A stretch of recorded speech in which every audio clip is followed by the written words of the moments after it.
Hari ini kita bersama dengan seluruh SKPD atau OPD melakukan gotong royong bersama dalam rangka untuk menjaga kebersihan terutama di objek wisata.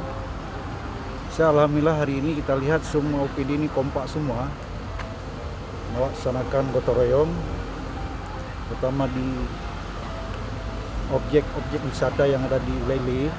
Alhamdulillah sukses kita melihat. Selain kebersihan sendiri dalam rangka menyambut apa, Pak? Gotong royong ini kita laksanakan dalam rangka menyambut anugerah desa wisata. Jadi kita ke depan masuk desa wisata yang menjadi daerah yang mendapat penghargaan dari pemerintah pusat, dalam hal ini Kementerian Pariwisata. Kita menyambut nanti menteri datang kemari dengan melaksanakan gotong royong bersama. Ya, nanti malah kita akan melaksanakan juga terkait dengan persiapan penilaian Adipura di Kota Banda Aceh.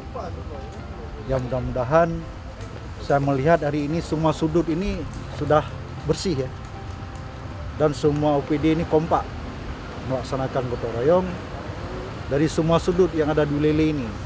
Malah nanti di wilayah-wilayah lain juga kita akan perintahkan semua OPD untuk melaksanakan kebersihan bersama. Dan ini akan diupayakan nanti menjadi kegiatan rutin di Pemko Banda Aceh sehingga menjadi budaya kita bersama, budaya bersih. Alhamdulillah mudah-mudahan Banda Aceh bisa menjadi prioritas nantinya sebagai penerima Adipura. Kita berdoa sama-sama.